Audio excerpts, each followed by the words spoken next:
Բարին ընդ Աստուծո օրհնությունը ամենքիս հետ լինի։ Այսօր Սուրբ Հովհան Ոսկեբերան Հայրապետի հիշատակության օրն է։ Մեծ տոն է։ Ձեզանից շատերը մեր Facebook-յան էջում շատ են լսել Սուրբ Հովհան Ոսկեբերան Հայրապետի ճառերը, բացատրություններն ու մեկնությունները, բայց ձեզանից շատ քչերն են ծանոթ նրա կյանքին։ Եվ այսօր ներկայացնելու ենք նրա կյանքը։ Լսեք մեր Սուրբ Հայրապետի վարքը և զորացեք, մանավանդ մեր այս օրերում, երբ քաոս է տիրում, երբ բոլորը տագնապում են։ Լսեք ձեր Հայրապետի վարքը և միշտ խնդրեք նրա բարեխոսությունը։ Առանց շատ երկարացնելու սկսենք։ Սուրբ Հովհան Ոսկեբերան Հայրապետի վարքը, մաս առաջին։ Երիցս երանելի Սուրբ Հայրապետը և եկեղեցու վարդապետ Հովհաննես Ոսկեբերանը ծնվել է Տիրոջ 345 կամ 350 թվականին ասորական Անտիոք մեծ քաղաքում ազնվական ծնողների ընտանիքում։ Հայրը, որի անունը Սեկունդոս էր, ասորիների կայսերական զորքի զորավարն էր, իսկ մոր անունը Անթուսա էր, որ հունարենից թարգմանաբար նշանակում է ծաղիկ։ Նա ուներ մեկ ավագ քույր և հիշատակվում է նաև նրա հորաքույրը Սաբինյանան։ Նրանց ամբողջ ընտանիքը ճանաչված էր իր բարեպաշտությամբ, միայն հայտնի չէ, թե նրանք քրիստոնյա են եղել ի սկզբանե, թե հետո են դարձել։ Հայրը մահացավ, երբ Հովհաննեսը դեռ մանուկ էր, և նրա երիտասարդ մայրը այրեացավ։ Նա իր զավակներին մեծացրեց պարկեշտ ու առաքինի վարքով։ Հովհաննեսին կրթության տվեց, որ ըստ իրեն տրված բնատուր ձիրքերի և Աստուծո հոգու ի վերուստ տվչության հիանալի առաջադիմությամբ ուսանեց ողջ գիտությունն ու իմաստությունը, գերազանցելով ժամանակի հելլեն և քրիստոնյա բոլոր իմաստուններին։ Աթենական հռետորական արվեստը սովորեց Լիբանիոսի, իսկ իմաստասիրությունը անգրագատ Փիլիսոփայի մոտ։ Այս պատճառով ոմանք ասում են, թե նա գնացել է Աթենք և կրթվել է այնտեղ։ Ոմանք էլ թե սովորել է Անտիոք քաղաքում, ուր այդժամ ծաղկունք էին ապրում հունական և ասորական դպրոցները ու չէին զիջում եգիպտական Ալեքսանդրիա քաղաքի դպրոցներին։ Նա շատ արագ յուրացրեց օտար բոլոր ուսմունքները, որից հետո 18 տարեկան հասակում հեռացավ սոփեստական բանավորներից և սկսեց ուսումնասիրել Սուրբ գրքի վարդապետությունը։ Եվ այս բանում նրան հորդորում էր Անտիոքի Սուրբ Մելիտոս Հայրապետը, որը եղավ Հովհաննեսի հոգևոր հայրը, ինչպես որ կպատմենք առաջիկայում։ Երբ Լիբանիոսը ասորի հեթանոս և Սոփեստոս Փիլիսոփան մահմերձ էր, բարեկամները նրան հարցրեցին, թե ով պետք է հաջորդի իրեն ճարտասանության ուսուցչին։ Նա պատասխանեց. Հովհաննեսը, եթե քրիստոնյաները նրան չկորզեն մեզնից։ Եվ հենց նույն օրը Հովհաննեսը հեռացավ օտար ուսմունքների դպրոցից և ժամանակի ինքնակալների ատյանի առջև հանդես եկավ իր հրաշալի ներբողական ատենախոսությամբ, զարմացնելով նաև իր վարդապետին։ Ինչպես Դավիթը Հովնաթանին, այդպես էլ Հովհաննեսն իր ուսումնակից Բասիլիոսին կապված էր սերտ բարեկամությամբ։ Եվ քանի որ Բասիլիոսը ուսումն ավարտելուց հետո անցավ կրոնավորական կյանքի, Հովհաննեսը ևս ցանկացավ հետևել նրա օրինակին, որովհետև նրանք չէին կարողանում բաժանվել միմյանցից։ Բացի այդ, նա հասկանում էր, որ բազմազբաղ աշխարհի վիճակը պիտի խանգարեր իր իմաստասիրությանը, առավել հոգևոր իմաստությանը, որի հանդեպ սերը տարիքին զուգընթաց ավելի ու ավելի էր բորբոքվում։ Այդ շրջանում Անտիոքի եկեղեցու առաջնորդ երանելի Մելիտոս Խոստովանող Հայրապետը, որն ազգությամբ հայ էր, տեսնելով պատանի Հովհաննեսի ուշիմությունը և միաժամանակ սեր տածելով նրա հանդեպ, պատվիրեց այլևս հեռանալ օտար դպրությունից և հաճախակի հայրապետանոց այցելել։ Տեսնելով նրա առաջադիմությունը եւ 3 տարի դաստիարակելով նրան լիակատար հոգեոր կրթությամբ ու վարդապետությամբ, Մելիտոսը մկրտեց նրան ու դարձրեց եկեղեցու դպիր եւ ընթերցող։ Սակայն Հովհաննես դպիրը չէր դադարեցնում իր սերտ բարեկամությունը Բասիլիոսի հետ, որը հաճախ էր գալիս նրա մոտ, խոսում էր հոգևոր ճանապարհի մասին եւ միաժամանակ հորդորում բնակակից լինել իրեն վանքերից մեկում, մենակեցության կարգով միասին ճգնելու եւ աստվածային իմաստության մեջ առաջադիմելու համար։ Նույնն էր ցանկանում նաեւ Հովհաննեսը, բայց ինչպես պատմում էր նա ինքը, մայրը թախանձելով եւ ազդու խոսքերով շարժում էր իր գութը, որպեսզի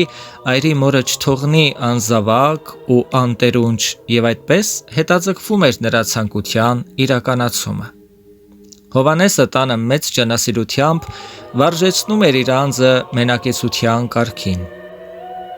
Պահեցողությամբ եւ տկնությամբ հանդերձ նա օրերն անց էր կացնում առանձնությամբ եւ լռությամբ, հարատևելով աղոթքներով, Սուրբ գրքի ընթերցանությամբ,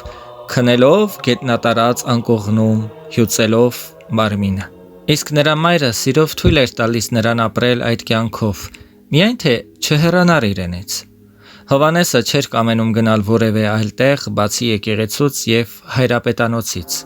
Նրա հարաբերությունները եւ մտերմությունը միայն Բասիլիոսի հետ էին։ Իսկ եթե հարկ էր լինում խոսել որևէ մեկի հետ,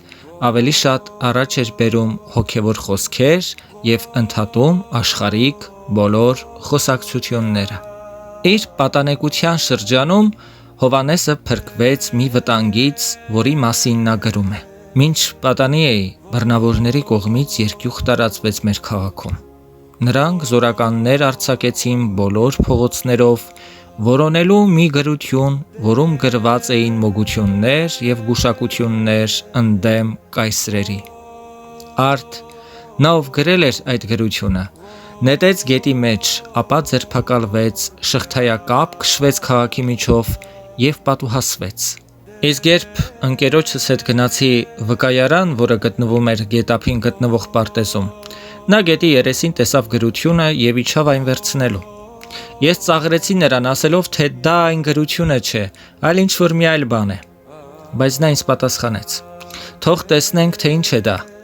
Նա վերցրեց ու տեսավ, որ դրանում մոգական խոսքեր են։ Հանկարծ վրա հասավ զորականներից մեկը, որը տեղյակ չէր եղելությանը։ Ես եւ իմ ընկերը բնականաբար մեծ երկյուղ կրեցինք, որովհետեւ նրա առջև չէինք կարող գրությունը նետել, իսկ այն պահելու վտանգը մեծ էր։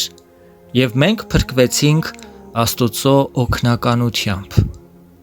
Ես սա պատմեցի, որպեսզի եթե որևէ մեկին պատահեն նման դեպքեր, հիշի մեզ հետ կատարվածը, որովհետև զգուշավորությունը մեզ Աստծո բարեկամներ է դարձնում։ Երանելի Հովհաննեսը մկրտվելուց հետո երբեք երդում չտվեց եւ որևէ մեկին երդվել չտվեց, չստեց ու որևէ մեկին բնավ չանիծեց, ոչ խեղկատակություն արեց եւ ոչ էլ ծաղրաբանեց։ Եվ քանի որ պատվական վարքագիծ ուներ, մանկամիտներից ոմանք ասում էին, թե հանդգնություն է անում, անբարեհամբույր է կամ զայրացկոտ։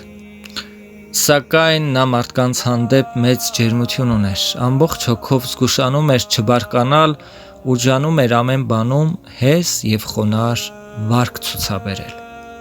Նրա համար արհամարելի էր աշխարհը եւ ամեն բան, ինչ աշխարհինն էր։ Ցնորք էր համարում ողջ հարստությունը, փառքը եւ փափուկ կյանքը, ու դա քարոզում էր նաեւ իր խոսքով եւ ցույց տալիս նաեւ օրինակով։ Իսկ անչափ ջերմեռանց սերը, որ Հովհաննեսը տածում էր Սուրբ գրքի հանդեպ, ստիպեց նրան իր հոգևոր վարդապետ Սուրբ Մելիտոսի արտասահմանում գտնվելու ընթացքում փնտրել նաեւ այլ վարդապետներ, որոնց էլ միառժամանակ աշակերտեց։ Նրանցից մեկը Կարտերիոսն էր, որի մասին Սուրբ Գրիգոր Աստվածաբանը իր տաղերում գովեստի խոսքերով գրում է հետևյալը. Նրա միտքը համբարձվում էր երկնքի բարձրունքներ եւ մեծ էր նրա փառքը երկնաքաղաքացիների մոտ։ Իսկ մյուսը Անտիոքի եկեղեցու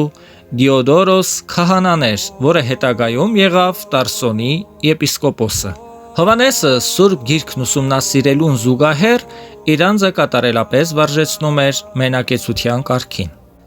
Այնուհետև ամբողջովին թողեց աշխարհը եւ անցավ կրոնավորական կյանքի, իր հետ տանելով երկու աշակերտակիցներին՝ Թեոդորոսին, որը հետագայում դարձավ Կիլիկիայի եպիսկոպոսը, եւ Մաքսիմոսին, որը թերևս Բասիլիոսից հետո եղավ Սելևկիայի եպիսկոպոսը։ Նրանցից Թեոդորոսը, չկարողանալով անբիծ կրոնավորությամբ տանել Քրիստոսի քաղցր լուծը, թողեց մենակեցության կարգը եւ վերադարձավ աշխարհ ամուսնանալու։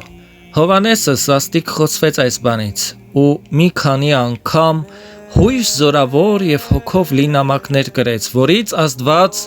Թեոդորոսը դարձյալ թողեց աշխարհն ու հարսանյաց տրամադրությունները եւ եկավ ու դարձյալ մտավ մենակեցության կարգի մեջ։ Հովանեսն ու նրա հոգեհարազատ եւ մտերիմ բարեկամ Բասիլիոսը հաճախ էին միմյանց հետ հոգեշահ զրույցներ վարում։ Բասիլիոսը մշտապես խնդրում էր Հովանեսին չբաժանվել իրենից, այլ առանձնանալ իր հետ վանքերից մեկում։ Իսկ Հովանեսը հնար էր փնտրում, որպեսզի Բասիլիոսը ընտրի եպիսկոպոսությունը։ Այս ամենի մասին Սուրբ Հովհան Ոսկեբերանը այսպես է գրում. Լուր տարածվեց, թե կամենում են մեզ երկուսիս եպիսկոպոս ձեռնադրել։ Ես չհավատացի, որովհետև ինձ անարժան էի տեսնում, բայց երկյուղ ընկավ իմ մեջ, որ չլինի թե ակամայից հափշտակվեմ այդ մտքով։ Արաքինի Բասիլիոսը եկավ ու առանձին հայտնեց ինձ այդ մասին եւ խնդրեց, որ հանուն սիրո չբաժանվենք միմյանցից։ Նա խոստանում էր ինձ գործակից լինել թե ձեռնադրությունից խույս տալու, թե եպիսկոպոսությունը միաբան հանձնառնելու դեպքում։ Այնժամ տեսնելով նրա հոգու առաքինությունը եւ իմ անարժանությունը, ես որոշեցի այդ պատիվն ուղղել նրան, սակայն նրանից ծածկելով այս միտքը, որից երբեք չէի ծածկում իմ խորհուրդները։ Ասացի թողնել այդ մտքերը մեկ այլ ժամանակի։ Մինչև այժմ ոչ ոք մեզ չի ստիպում, ասացի նրան։ Իսկ եթե հարկ լինի, առանց քեզ հարցնելու ես ոչինչ չեմ անի։ Եվ երբ կամենում էին ձեռնադրել, չգտան ինձ, որովհետև ես թաքնվել էի։ Իսկ Բասիլիոսին բռնեցին ու եպիսկոպոս ձեռնադրեցին։ Այնուհետև, երբ նա տեղեկացավ իմ փախչելու եւ թաքնվելու մասին, եկավ ու գտավ ինձ։ Նրա դեմքը լալագին էր եւ տրտմած։ Եվ երբ ես իմացա պատճառը, ծիծաղեցի, բռնեցի նրա աչքը եւ ցանկացա համբուրել գոհանալով Աստծուց, որովհետև իմ հնարքներն ի բարին կատարվեցին։ Իսկ նա տեսնելով իմ ուրախությունը եւ հասկանալով, որ խաբվել է ինձնից, առավել դժկամեց, որովհետև մտածում էր, որ եթե Հովանեսը չխաբեր, ինքը եւս կփախչեր, կամ էլ եթե միայն Հովանեսը ձեռնադրվեր, ընդ որում խոսքն ավելի շատ գնում էր նրա համար, ինքը ազատ կլիներ։ Սակայն Հովանեսը այնպես շահեց նրա սիրտը, որ նրանք նախկինից առավել սիրով կապվեցին միմյանց։ Այնուհետև Հովանեսն առանձնացավ Անտիոքի անմարդաբնակ վայրերից մեկում, մի մոտակա լեռան վրա, ուր կրոնավորեց ազգությամբ Աստծորի խստակրոն մի ծերի մոտ։ 4 տարի հետևեց նրա ճգնուղական կյանքին, պատերազմելով ընդդեմ մարմնի, ընտանի թշնամու դեմ, որին ճնշեց ճգնությամբ, բայց առավել աստվածային իմաստությամբ։ Նա առանձնացավ մի քարանձավում ծածկվելով մարդկանցից, որտեղ ապրեց 2 տարի։ Անքուն գիշերներն անց էր կացնում բերանացի սովորելով Տեր Հիսուս Քրիստոսի կտակարանը։ Ինչպես ասում է Պալադիոսը, նա 2 տարի գիշեր թե ցերեկ չընկողմանեց, ցամաքեցրեց որովայնը եւ ցրտից ցանկության զորությունը իսպար վերացրեց։ Բայց թե հոգու ինչպիսի անճարելի պարգևներով եւ հոգեվոր ուրախությամբ անցկացրեց մենակեցության այդ ժամանակաշրջանը, հայտնի է միայն նրանց, ովքեր ճաշակել են դրանք առանձնության մեջ, ինչպես եգիպտական սուրբ հայրերը։ Սիրելիներ, դուք արդեն լսեցիք Սուրբ Հովհան Ոսկեբերան հայրապետի վարքի առաջին մասը։ Հիմա միասին պիտի ընթերցենք երկրորդ մասը, իսկ նրանք, ովքեր չեն լսել առաջին մասը, ապա անպայման լսեք։ Առաջին մասի հղումը տեղադրված է մեկնաբանություններում։ Դե ինչ, սկսենք։ Այդ ժամանակաշրջանում Տիրոջ 375 թվականին մեռավ Վաղենտիանոս կայսրը և արիոսական Վաղեսը նստեց թագավորական գահին։ Սա մի անօրեն հրաման արձակեց, ըստ որի բոլոր մենակյացները պետք է դուրս գային իրենց բնակության վայրերից և զինվորագրվեին, և սկսվեցին մեծ հալածանքներ։ Քաղաքներում և անապատներում այրվեցին բազմաթիվ վանքեր ու մենակյացների խցեր, և շատերն էլ ի սեր ճգնակեցության նահատակվեցին։ Իմանալով այս մասին, Հովհաննեսը գրում է. «Ես չէի կարողանում հավատալ, բայց երբ ստուգեցի, գրեցի հոգոց անելով։ Ովքեր են գործում այս բաները, և ինչու են մարտնչելով Աստծո դեմ քարընկեց լինում բարձունքներում և նետաձիգ երկնքում։ Պարսից անհավատ թագավորները սիրով ազատ են թողնում, իսկ քրիստոնյաների թագավորները հրապարակավ մերժում։ Եվ ես արտասուքներով ասում էի. Աստված իմ, առ իմ հոգին, որպեսզի չտեսնեմ ու չլսեմ այս չարիքները։ Բարեկամներից մեկը նրան խորհուրդ տվեց գրություն թողնել այս դեպքերի մասին, ասելով. Ես անձամբ կտանեմ քո գրությունը, քանի որ ծանոթներ ունեմ հալածվողների մեջ և գիտեմ, որ դրանով ես կշահեմ նրանց։ Այն ժամ Սուրբ Հովհաննեսն ի գովություն և իջատագովություն ճգնավորական կյանքի իր հրաշալի գրչով գրություն թողեց։ Էլ չասենք այլ ճառերի և մատյանների մասին, որոնք նա շարադրեց իր 6-ամյա ճգնողական կյանքի ժամանակաշրջանում։ Գևորգ Ալեքսանդրացին պատմում է մի սքանչելի տեսիլքի մասին, որը Հովհաննեսը տեսել էր իր առանձնության շրջանում։ Պետրոս և Հովհաննես առաքյալները երևացել էին Հովհաննեսին։ Պետրոսը փականներ էր տվել նրան ի խորհուրդ գալիք քահանայության և եպիսկոպոսության, իսկ Հովհաննեսը մատյան ի խորհուրդ Սուրբ Գրքի կատարյալ մեկնիչ լինելու։ Պատմում է նաև, որ անտիոքացիներից մեկը Սուրբի աղոթքներով բժշկվեց գլխի և աչքերի ամբուժելի ցավերից, մեկ ուրիշն էլ բորոտությունից։ Եվ դա զարմանալի չէ, որովհետև սքանչելի է Աստված իր սուրբերի մեջ։ Բայց Աստուծո նախախնամությունը, ըստ որի Հովհաննեսը պետք է աշխարհի լույս և ընդհանրական եկեղեցու լուսափայլ վարդապետ լիներ, բնականաբար ստիպեց նրան թողնել անապատը և վերադառնալ Անտիոք։ Եվ բացի այդ, քանի որ նա սաստիկ տկարացել էր խստակրուն ճգնավորական կյանքից, ակամա քաղաք իջավ, ուր գտավ Սուրբ Մելիտոսին։ Վերջինս Վաղեսի մահից հետո Թեոդոս մեծ բարեպաշտ թագավորի հրամանով վերադարձել էր Աքսորավայրից, որի համար Հովհաննեսն անչափ ուրախ եղավ։ Կարճ ժամանակ անց, երբ նրա առողջությունը վերականգնվեց, Սուրբ Մելիտոսը ստիպեց ու տիրոջ 380 թվականին նրան սարկավակ ձեռնադրեց։ Այդ պաշտոնում Հովհաննեսը սպասավորեց 5 տարի, սակայն շատ նեղություններով հանդերձ, որովհետև նա զրկվեց ճգնավորական կյանքից ու մտավ եկեղեցու բազմաթիվ հոգսերի տակ, որոնք կային Մելիտոսյանների և Պավլինյանների պառակտության պատճառով։ Սուրբ Մելիտոսի վախճանից հետո Կոստանդնուպոլսի ժողովում անտիոքացիները դարձյալ երկու մասի բաժանվեցին։ Մի մասը Մելիտոսյանները Մելիտոսի փոխարեն իրենց պատրիարք ընտրեցին Փլաբիանոսին, մի սրբասեր մարդու, իսկ մյուս մասն էլ Պավլինյանները պատրիարքության համար կրկին հաստատեցին Պավլինոս բարի ծերունուն։ Այս հին և արմատացած պառակտությունը մի մեծ վիշտ էր պատճառում Հովհաննեսին, որովհետև նա չգիտեր, թե ում հարեր։ Ուստի որոշեց առանձնանալ և հեռանալ ամբոխից ու ճգնել տանը կամ մերձակա Մենարանում։ Սակայն այս խռովությունը երկար չտևեց, որովհետև Անտիոքիա աթոռին հաստատվեց Փլաբիանոսը, որը հանդես եկավ որպես Մելիտոսին հաջորդող քաջ և արժանավոր հովիվ։ Հանդարտվեց Հովհաննեսի սիրտը, և նա հարեց Փլաբիանոսին։ Հովհաննեսը հույժ մտերիմ և սիրելի եղավ թե նրան, թե եկեղեցու միաբանությանը և թե ժողովրդին։ Ինչպես գրում է Պալադիոսը, գնալով պայծառանում էր Հովհաննեսի խոսքի և գրչի հանճարը։ Տեսնելով նրա սուրբ կենցաղավարությունը, ժողովուրդը քաղցրանում էր կյանքի դառնությունից։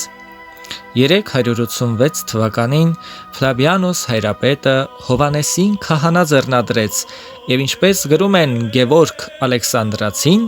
Լևոն իմաստասերը եւ այլ շատերը, դա առանց հրաշքի չեղավ, քանզի գիշերային պաշտամունքի ժամանակ Աստուծո հրեշտակը երևաց հայրապետին ու պատվիրեց Հովանեսին քահանա ձեռնադրել, իսկ Հովանեսին էլ երևալով պատվիրեց չընդդիմանալ, որովհետև ասաց. այդ է Աստուծո կամքը, եւ ձեռնադրության պահին Սուրբ Հոգին աղավնակերպ տեսքով իջավ Հովանեսի գլխին։ Ձեռնադրվելուց հետո Հովանեսն այս բանը խոնարհաբար հիշատակեց իր առաջին բեմասացության ժամանակ, նշելով, որ ինքը քահանա է օծվել ոչ թե մարդկային խորհրդով, այլ աստվածային տնօրինությամբ։ Եվ ով կարող էր պատմել ժողովրդի ուրախության եւ եկեղեցու պայծառության մասին, երբ Հովանես քահանան քարոզչությամբ հանդես էր գալիս ատյանի առջև։ Ոսկեբերան ասացողությամբ հոգեշունչ եւ հոգեբուխ վարդապետությունը, սքանչելի է համեստությամբ հոգու եռանդը, դյուրիմաց պարզությամբ, պերճ ատենախոսությունը, քաղցրությունը զորության հետ, բարձրությունը խոնարհության հետ եւ հոգու շնորհների բոլոր ձիրքերը, որոնք արտափայլում էին երանելու բոլոր խոսքերում եւ գործերում, դեպի իրեն էին ձգում բոլոր տեսնողներին ու լսողներին։ Նա մի նոր Հովանես էր, խոսքի ձայնը, կամ ինքնին Պողոսը, հարություն առած Տարսոնյան փողը, եւ կամ էլ մի երկնառակ հրեշտակ մարմնով հայտնված։ Եվ եթե իր մասին այդ են վկայում գրավոր գործերը, ապա ինչպիսին կլիներ նրա բանավոր խոսքը կենդանի հնչմամբ։ Քահանայության շրջանում Սուրբ Հոգու թելադրանքով շարադրեց հին եւ նոր կտակարանների շատ գլուխների հրաշալի եւ մեկը մյուսից քանչելի մեկնություններ։ Իմաստուն միտք ունեցողների համար կասկածելի չէ այն ամենը, ինչ որ գրված է սրբի մասին, եւ նույնիսկ այն, որ Հովանեսի ականջին Սուրբ Պողոս առաքյալն ինքն է երևալով թելադրել իր թղթերի ճշմարիտ մեկնությունները։ Եվ նույնը պետք է կարծել մյուս մեկնությունների համար, որոնք նա գրեց լուսավոր խոսքերով եւ հոգու շնորհների ներգործությամբ։ Հիացմունքի էր արժանի այն, որ նա որպես իր ճշմարիտ վարդապետի Քրիստոսի աշակերտ ստանում էր նրանից եւ ապա ուսուցանում։ Բայց նախքան ուսուցանելը նա իր մեջ կրում էր բոլոր առաքինությունները, առավելապես ծայրագույն խոնարհությունը եւ Աստուծո սիրո հուրը, առաքյալների նմանությամբ փրկչին չարչարակից լինելու փափագը եւ մերձավորի հանդեպ սերը, պատրաստ լինելով անշահախնդիր դնել կյանքը եղբոր համար, առանց աչարության եւ մարդահաճության, հերու փառասիրությունից եւ աշխարհիկ խորհուրդներից։ Այս ամենը գիտեն նրանք, ովքեր փոքրիշատե դեգերում են նրա ոսկե մատյաններում։ Եվ քանի որ Տիրոջ ու Հովանես Մկրտչի օրինակով առավելապես ապաշխարություն եւ ողորմածություն էր հնչեցնում իր խոսքով ու գործով, ժողովուրդը նրան իրական ապաշխարության ու ողորմածության վարդապետ կոչեց եւ ապա իր իսկ օրոք ազնվափայլ, անգին եւ անարատ ատենախոսության համար սկսեց ոսկեբերան կոչել։ Էլ չասենք այն մեծամեծ գործերի մասին, որոնք նա արեց քահանայությունից սկսած, քանզի անտիոքացիների յուրաքանչյուր խնդրի, հակառակությունների, պառակտումների ու ապստամբությունների դեպքում արիությամբ եւ անպարտելի առաքինությամբ դեղ ու դարման էր գտնում բոլորի համար։ Թե առանձին եւ թե հրապարակավ մեկին խրատում էր, մյուսին խնդրում, երբեմն հանդիմանում էր, երբեմն մխիթարում։ Եվ այս ամենն առավել անում էր քարոզության ատյանից ուղված բոլորին, թե մեծերին, թե փոքրերին։ Արդարև ամենքին շահում էր, իսկ ում չէր շահում, չէր վհատվում, ինչպես երբ նվաճեց հերետիկոսներին իր պատեհ ժամանակին։ Այդ պատճառով նրա քարոզչության խոսքերը պտղաբեր էին, աճեցուն եւ բարեբեր։ Նրա սրբության եւ վարդապետության համբավը տարածվում էր տիեզերքով։ Եվ այսպես գրում է Պլադիոսը. 12 տարի Հովանես քահանան փայլեց Անտիոքի եկեղեցու մեջ եւ իր անարատ կենցաղավարությամբ պայծառացրեց եկեղեցու միաբանությունը, համեմելով իմաստության աղով, լուսազարթելով վարդապետությամբ եւ ոռոգելով Սուրբ Հոգու վտակներով։ Այդ ժամանակաշրջանում Տիրոջ 397 թվականի սեպտեմբերի 27-ին վախճանվեց Կոստանդնուպոլսի Նեկտարիոս պատրիարքը, եւ շատերն էին ցանկանում նստել այդ աթոռին։ Սակայն ամբողջ ժողովուրդը եկեղեցու միաբանության հետ ցանկանում էր իրեն հովիվ եւ առաջնորդ տեսնել Անտիոքի աշխարհաքարոս քահանա Հովանեսին։ Այնժամ Թեոդոս մեծ թագավորի որդի Արկադեոս կայսրը, որն ականատես վկաներից լսել էր սքանչելի Հովանեսի գովքը, մի հրովարտակ ուղարկեց արևելքի Աստերիոս կոմսին, որն լուռ ու մունջ առանց անտիոքացիների աղմուկն առաջացնելու Հովանեսին ուղարկի Կոստանդնուպոլիս։ Եվ կոմսն իսկույն լուր տվեց Հովանեսին, որ դուրս գա քաղաքից իբրև թե իրեն հարցում անելու համար եւ հասնի մինչև վկայարան։ Այնտեղից նրան դուրս բերեց արքունի կարգով, հասավ մինչև Պագրաս եւ նրան հանձնեց զորապետի հետ եկած արքունիքի ներքինուն։ Հովանեսը դեռևս Կոստանդնուպոլիս չէր հասել, բայց թագավորի հրամանով նրան ձեռնադրելու համար արդեն հավաքվել էին քաղաքների նշանավոր եպիսկոպոսները։ Եկել էր նաեւ պատրիարքներից երևելին Ալեքսանդրիայի Թեոփիլոս հայրապետը, որը մտադիր էր Կոստանդնուպոլսի աթոռին կարգել Իսիդորոս քահանային իր աշակերտին Ալեքսանդրիայի աղքատանոցների եւ օտարականների վերակացուին։ Եվ դա ոչ միայն պարծանք կբերեր իրեն, այլև օգուտ, որովհետև թագավորանիստ քաղաքի պատրիարքը կլիներ իր աշակերտը։ Ոստի երբ պատրաստվում էին ձեռնադրել Հովանեսին, Թեոփիլոսն առաջ էր բերում ինչ-ինչ պատճառներ ու ջանում խափանել ձեռնադրությունը, մանավանդ Հովանեսին տեսնելուց ու նրա բերանի ոսկեղեն խոսքերը լսելուց հետո չէր ցանկանում, որ իրենից ավելի զորավոր մեկն արժանանար նման պատվի։ Եվ երբ վրդովմունք առաջացավ ժողովի եպիսկոպոսների, ավագանու եւ ժողովրդի մեջ, որոնց բոլորի աչքը Հովանեսի վրա էր, եւ Տրոպիոս ներքինապետը, որն ինքնակալի սենեկապետն էր, Թեոփիլոսին ասաց. «Ընտրիր երկուսից մեկը, կամ միաբանվիր մյուս եպիսկոպոսներին եւ մեզ համար ձեռնադրիր Հովանեսին, կամ էլ պատրաստվիր պատասխան տալ քո մասին եղած մեղադրանքներին։ Ահա իմ ձեռքին է ամբաստանությունների ողջ նամականին, որը տրվել է ինձ եպիսկոպոսների ատյանին հանձնելու համար»։ Այս լսելով Թեոփիլոսը վախեցավ եւ ժողովի միաբանությամբ ձեռնադրեց Հովանեսին, որը եղավ Տիրոջ 398 թվականի փետրվարի 26-ին։ Այնուհետև քաջ հովիվն անմիջապես սկսեց խնամել իր հոտը եւ հոսեցնել իր հոգեբուխ վարդապետության աղբյուրները ծարավ հոգիներին հագեցնելու համար։ Թագավորանիստ քաղաքում նա իր բոլոր խոսքերն ուղում էր ժամանակի մոլորությունները եւ անկարգությունները վերացնելու ու ճշմարիտ բոլոր օրենքները ծաղկեցնելու համար, որովհետեւ առաջ էին գալիս բազմատեսակ վնասակար երևույթներ ու տարածվում էին։ Բայց թե ինչպիսի հոգևոր հմտությամբ եւ հայրագուտ սիրով էր նա իր ունկնդիրներին որսում ավետարանի ուրկանի մեջ, կարող ենք իմանալ Կոստանդնուպոլսում ասված նրա երկրորդ քարոզից, որը սկսվում էր այսպես. «Մի օր խոսեցի ձեզ հետ, եւ այդ օրվանից ձեզ սիրեցի այնպես ասես ի բնե ինձ հարազատ։ Սիրո կապանքներով ձեզ շաղկապվեցի այնպես, որպես թե երկար ժամանակ քաղցրությամբ վայելած լինեմ ձեր մտերմությունը։ Եվ սա եղավ ոչ թե նրա համար, որ ես ընդունելի կամ սիրելի մեկն եմ, այլ որովհետև դուք եք բոլորից առավել ցանկալի ու սիրելի։ Ոստի մենք ձեզ սիրում ենք ոչ պակաս, քան այն եկեղեցին, որում եւ ծնվեցիք, եւ կերակրվեցիք, եւ դաստիարակվեցիք»։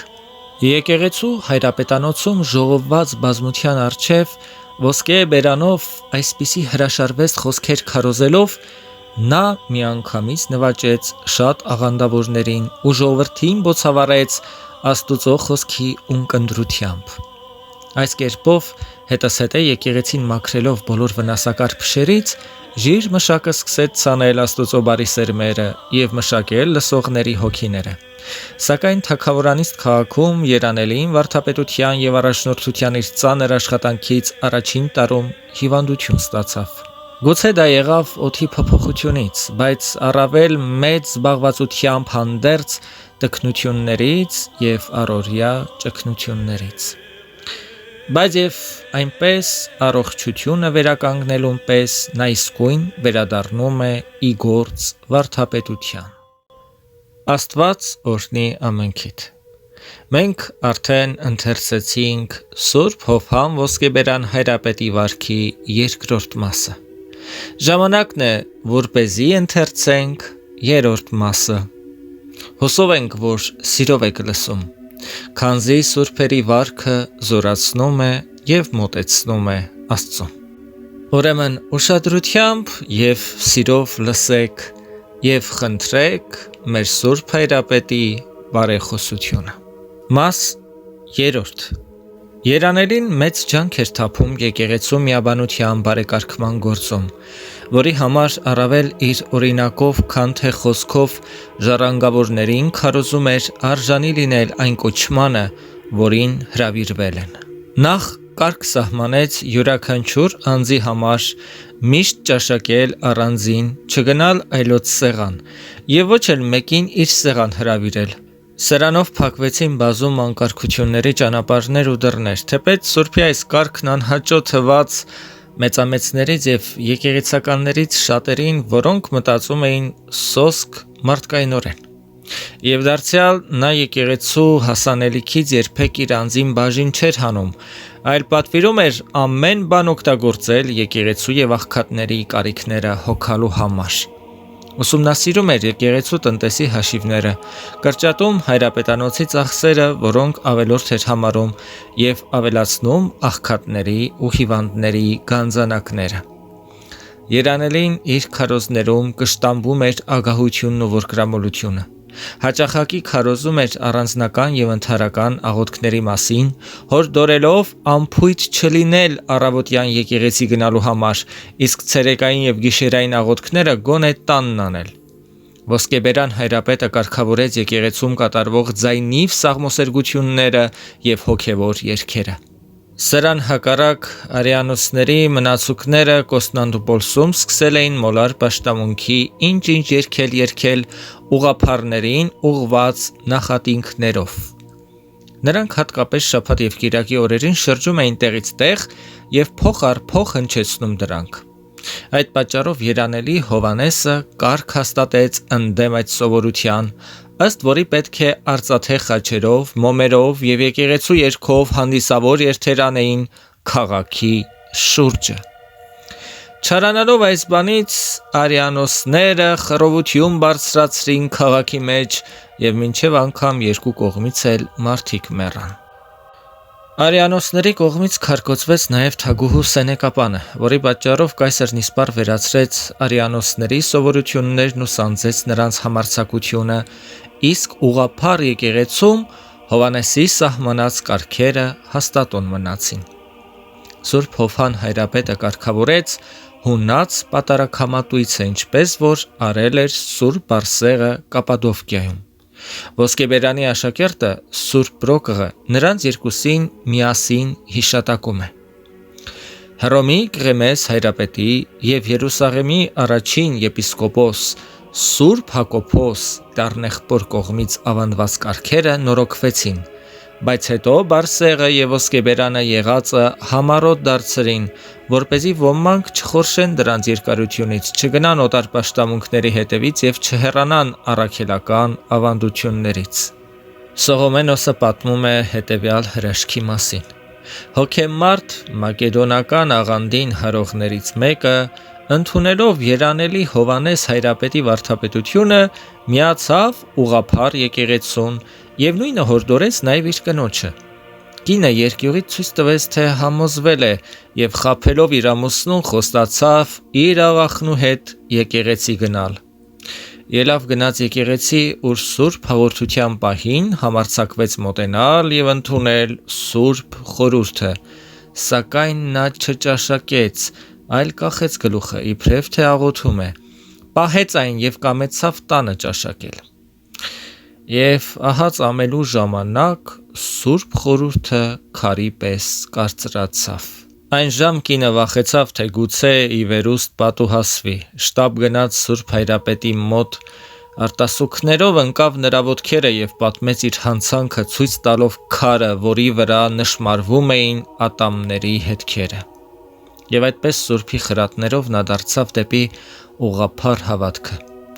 Եվ եթե մեկը չհավատա իմ այս խոսքերին, գրում է պատմաբանը,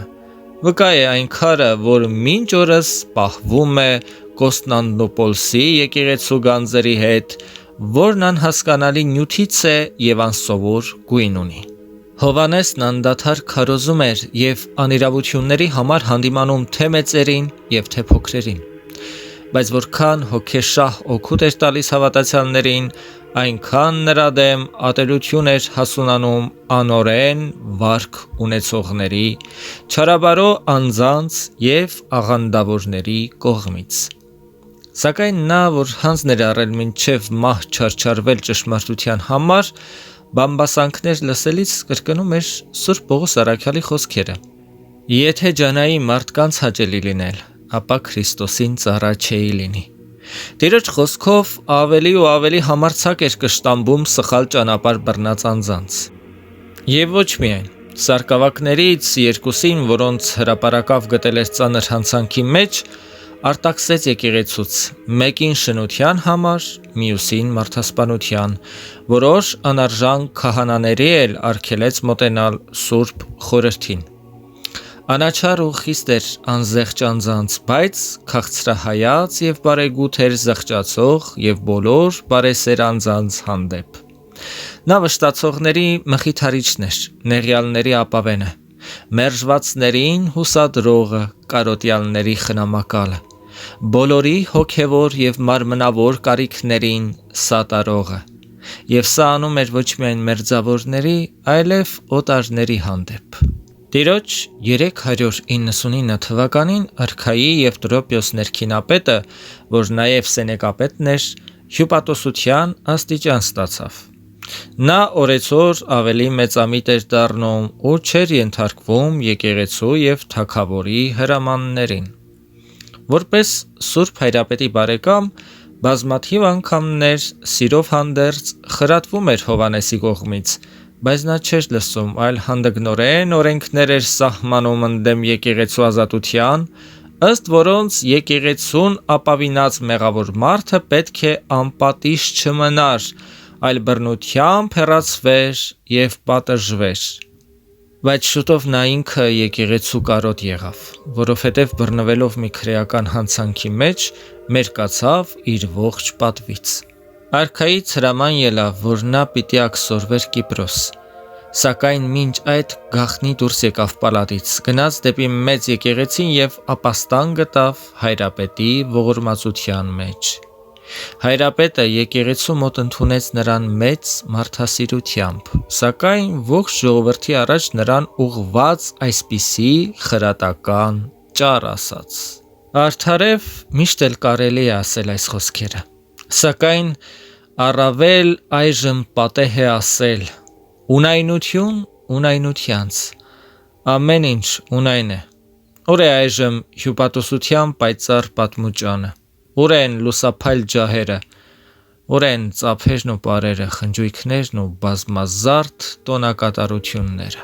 Այդ ամենը տեղի տվեց, որովհետև փչեց ուժգին հողմը, տերևները թափվեցին, ծառերը մերկացան ու իրենց արմատներով ամբողջովին երերուն դարձան։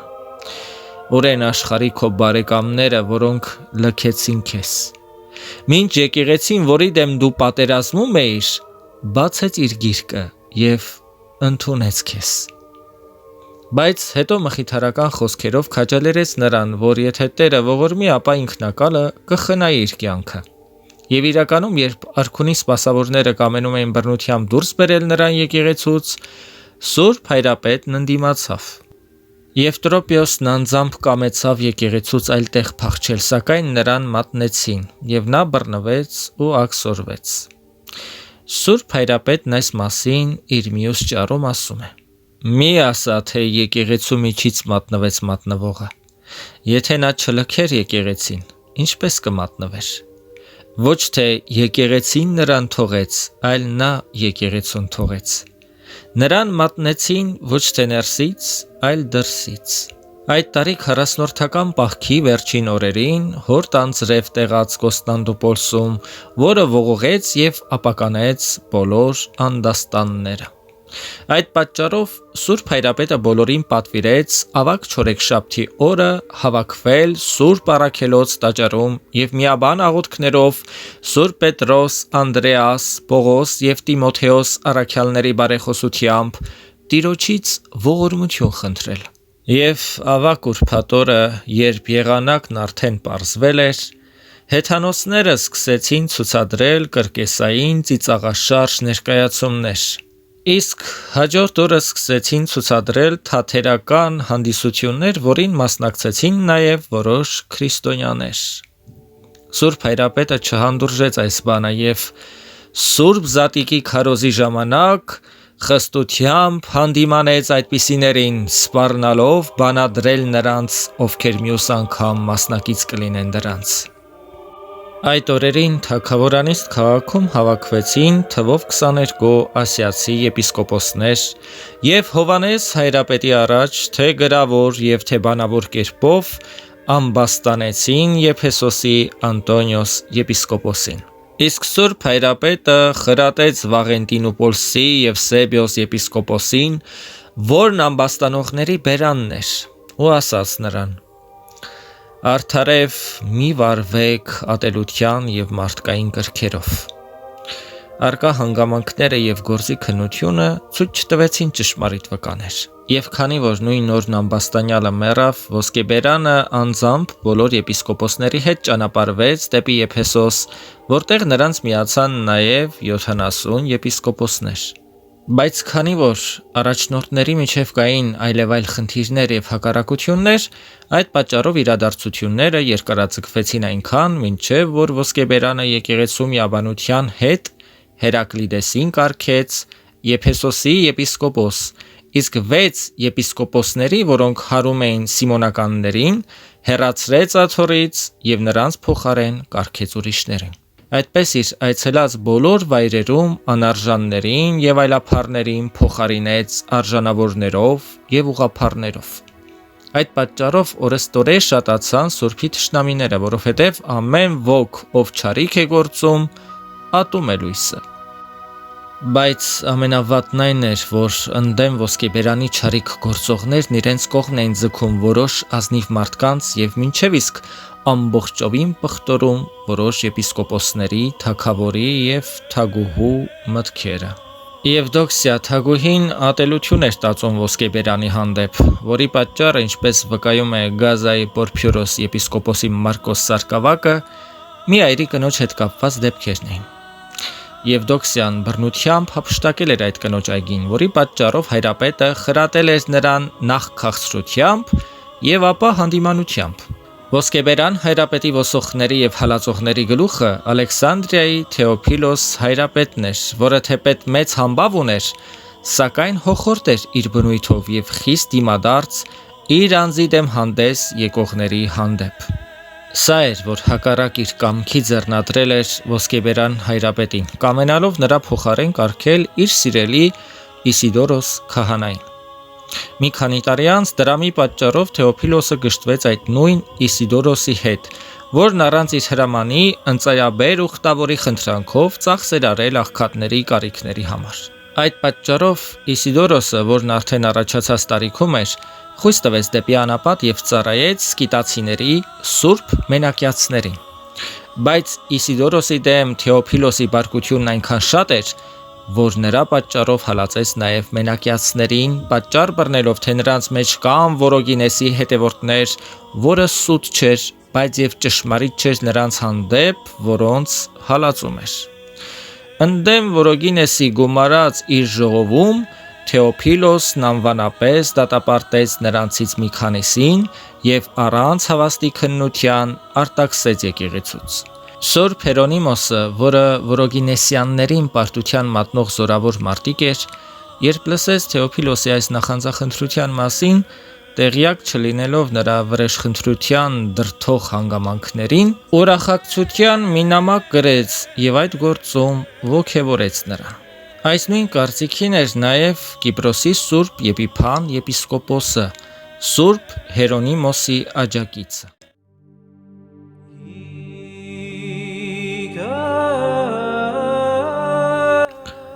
Աստված օրհնի ամենքիդ։ Սուրբ Հայրապետ Հովհան Ոսկեբերանի բարեխոսությունը բոլորիդ հետ լինի։ Հուսով ենք, որ մեծ սիրով և հետաքրքրությամբ եք լսում մեր Սուրբ Հայրապետի վարքը, քանզի նրանք, ովքեր սիրով և հետաքրքրությամբ են լսում իրենց սրբերի կյանքի մասին, վկայում են, որ սիրում են Աստծուն, որովհետև սրբերի կյանքը մեր Տեր Աստծու պատվիրանների իրականացումն է։ Սրբերի կյանքը ցույց է տալիս, թե ինչպես են նրանք անմնացորդ սիրել մեր Տեր Աստծուն և մեզ էլ օրինակ են ծառայում, որպեսզի հեռանալով այս աշխարհի գայթակղություններից ծառայենք մեր Տեր Աստծուն և գոհություն մատուցելով անցնենք նեղ ու փշոտ ճանապարհով, առաջնորդ ունենալով մեր Տեր Հիսուս Քրիստոսին։ Փառք ամենասուրբ երրորդությանը։ Եկեք միասին ընթերցենք մեր Սուրբ Հայրապետի վարքի 4-րդ մասը։ Մաս 4. Իսկ Թեոփիլոսը իրեն համամիտ տեսնելով այսպիսի անվանի և սքանչելի մարդկանց, անցավ իր չափերն ու մեղավորների հետ անխտիր հալածեց նաև անմեղներին։ Մինչև իսկ չկարողացան համբերել մենակյացները և նրանցից շատերը եկան Կոստանդնուպոլիս Ոսկեբերան Հայրապետի մոտ։ Նա որպես Սուրբ Հայրերի մարդասիրությամբ ընդունեց նրանց և ջանաց հաշտեցնել իրենց Թեոփիլոս պատրիարքի հետ, միայն թե զգուշացավ նրանց հաղորդ դարձնել Սուրբ Խորհրդին, մինչև իմանար ընդդեմ նրանց Թեոփիլոսի գումարած ժողովի դրդապատճառների մասին։ Եվ ինքը, ինչպես գրում է Պալադիոսը, Թեոփիլոսին ուղղված մի նամակ գրեց հետևյալ բովանդակությամբ. «Շնորհ արա ինձ այս մասին իբրև որդու և եղբոր, և այս մարդկանց ընդունիր սիրով, իսկ եթե դա քեզ դժվար կլինի, ապա իմացիր, որ այս տառապած անձինք ստիպում են մեջտեղ բերել քո մասին ամբաստանագիրը»։ Այնժամ Թեոփիլոսը խիստ պատասխան գրեց շարադրելով. «Կարծեմ, թե տեղյակ ես նիկիական կանոնների վճռին, ըստ որի եպիսկոպոսներից ոչ ոք չպետք է դատի իր սահմաններից դուրս եղող վեճերը։ Եթե չգիտես, ապա սովորիր և հեռու մնա իմ դեմ գրված ամբաստանիչ մուրհակներից, որովհետև եթե դատվելու լինեի, ապա կդատվեի եգիպտացի եպիսկոպոսների և ոչ թե քո կողմից, որ 5 օրվա ճանապարհով հեռու ես այստեղից»։ Տեսնելով, որ իր առաջարկը չընկալվեց ուղիղ մտքով, Ոսկեբերանը հրաժարվեց սկիտացիներին իրենց պատրիարքի հետ հաշտեցնելու մտքից։ Խաղաղությամբ արձակեց նրանց, որպեսզի ինքնովի հաշտվեն և չխափանվի իր կարևոր ծառայությունը սեփական հոտին։ Բայց բանսարկուները սուտ լուրեր տարան Թեոփիլոսին, թե նա քո կողմից բանադրվածներին ընդունել է Սուրբ Խորհրդի մեջ և ձեռնամուխ է եղել նրանց թիկունք լինել։ Այդ պատճառով Թեոփիլոսն իր ամբողջ սասումը դարձրեց Ոսկեբերանի վրա և որոշեց հեռացնել նրան աթոռից։ Իսկ Սուրբ Եփիփանը, որ անտեղյակ էր Թեոփիլոսի խորհուրդներին, շարժվելով նրա օրինակով, ինքը ևս ժողով գումարեց և արգելեց Որոգինեսի գրությունները ու գրեց Ոսկեբերանին անել նույն բանը։ Բայց Ոսկեբերանը, զբաղված լինելով եկեղեցու հոգսերով, որոնցում չկար Որոգինեսյան խնդիրը, ազատ էր համարում իրեն այդ խնդրից և ուշադրություն էր դարձնում միայն Աստուծո խոսքի ամենօրյա քարոզչությանը։ Այնժամ Եփիփանը որոշեց անձամբ գալ Կոստանդնուպոլիս, բերան առ բերան խոսել Ոսկեբերանի հետ ու միաժամանակ արդարացնել Թեոփիլոսին։ Այդ նույն օրերին Կոստանդնուպոլիս քաղաքում ոսկեբերանի թշնամիները, որոնք կային թե իշխանավորներից եւ թե եկեղեցականներից, շատերին, այդ թվում եւ Թեոփիլոսին, նամակներ էին ուղարկել, որպեսզի հավաքվեին թագավորանիստ քաղաքում, ժողով գումարեին ու հեռացնեին ոսկեբերան հայրապետին։ Թեոփիլոսն այս մասին տեղեկացրեց եգիպտացի եպիսկոպոսներին ու կամեցավ ճանապարհ ընկնել, բայց ահա մի հրովարտակ ստացավ Արկադեոս ինքնակալից, որը ոչ թե Հովանեսի մասին էր, այլ սկիտացիների հետ կապված իրադարձությունների ու այլ բաների մասին, եւ որով նա պետք է ներկայանար արքոնիկ, պատասխան տալու իր մասին եղած ամբաստանություններին։ Արդ Թեոփիլոսը ճանապարհ ընկավ երկմտությամբ, իսկ նրա եպիսկոպոսներն ուղևորվել էին իրենից առաջ։ Նրանցից ոմանք Եփիփանից շուտ էին հասել Կոստանդնուպոլիս քաղաք, իսկ երբ Եփիփանը ևս տեղ հասավ, ախտորեցին նրա միտքը ընդդեմ ոսկեբերանի։ Այդ պատճառով, երբ ոսկեբերանը սիրով Եփիփանին ընդառաջ ելավ ու հրավիրեց նրան իջևանել հայրապետանոցում, նա հրաժարվեց, որից ոսկեբերանը հասկացավ, որ ներսում բանսարկուներ կան։ Ապա Թեոփիլոսի համախոհները հորդորեցին Եփիփանին, որ նա ստիպի Հովանեսին դատապարտել Որոգինեսի բոլոր գրվածքները, բայց կյութացիների Թեոդիմոս եպիսկոպոսը, որը մի սուրբ այր էր, ընդդիմացավ եւ ասաց. «Ինչ հարկ կա այժմ այդ ամենն անել։ Որոգինեսի մոլորությունները թեպետ հայտնի են իմաստուններին, սակայն նրա գրքերում կան բազմաթիվ ընտիր եւ պիտանի խոսքեր»։ Իսկ ոսկեբերանը Եփիփանին պատասխանեց, թե այդ գործը կարիք ունի երկար ժամանակի եւ քննության։ Իսկ Թեոփիլոսը Քաղկեդոն հասնելով իր շուրջը համախմբեց բազմաթիվ եպիսկոպոսների։ Տեսնելով, որ Քաղկեդոնի Գյուրինոս եպիսկոպոսը, որն ազգությամբ եգիպտացի էր, ևս իր կողմից է, մեծապես ուրախ եղավ։ Միաբանված ոսկեբերանի ոսողների հետ, որոնց մեջ աչքի էին ընկնում Ակակիոսը, Անտիոքոս եւ Սևերիանոս եպիսկոպոսները, կանչեց Հովանեսին ներկայանալու ու դատվելու եպիսկոպոսական ժողովի առաջ։ Ոսկեբերանն ասաց. «Թող նախ Թեոփիլոսը գա եւ պատասխանի իր չարախոսներին եւ ապա նոր ինձ դատվելու կանչի»։ Երբ Թեոփիլոսը հեռանա այդ ժողովից ու մեկ ուրիշ անաչառ դատավոր գա, այնժամ ես կներկայանամ, որովհետև իմ անձի դեմ Թեոփիլոսի թշնամության վկաներ ունեմ։ Նրանք են ինձ ասել, որ Ալեքսանդրիայում եւ Լիկիայում նա այսպիսի խոսքեր է ասել, թե ես կգնամ ժողովին, որպեսզի Հովանեսին հեռացնեմ աթոռից։ Տեսնելով, որ Քաղկեդոնում ոչինչ չկարողացավ անել եւ իմանալով, որ թագուհին համախոհ է իրեն, Թեոփիլոսը գնաց Կոստանդնուպոլիս։ Սակայն երբ նա թագավորանիստ քաղաք մտավ, եկեղեցու միաբանությունից ոչ ոք նրան ընդառաջ չեկավ, որովհետև բոլորը գիտեին, որ նա հակառակ է իրենց հայրապետին։ Այդպես չհանդիպելով եկեղեցու ընդունելությանը, նա ուղիղ գնաց արքոնի պալատ, որովհետև ուներ Եվդոքսիա թագուհու հրավերը, որը ժամ առ ժամ սպասում էր նրա գալստյանը։ Մինչ այդ պահը Արկադեոս թագավորը, որը համակրում էր ոսկեբերանին, հրամայեց նրան գալ պալատ եւ վճռել Թեոփիլոսի ու նրա ոսողների դատը, բայց ոսկեբերանը հրաժարվեց ասելով.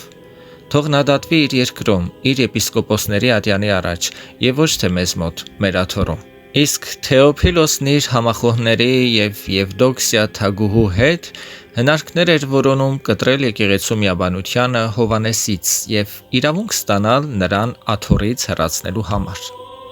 Եվ արդարև նրանք միաբանությունից ոմանց իրենց կողմը դարձրին ու ատելության հոգով գտան ամբաստանիչ խոսքեր, չարությամբ խեղաթյուրելով նրա բարի գործերը։ Ասում էին. «Հովանեսը նորաձևություններ է մուծում եկեղեցու մեջ, նախ գործում է եւ ապա ուսուցանում է, որ Սուրբ Խորհրդին հաղորդվելուց հետո մի քիչ ջուր առնեն բերանների մեջ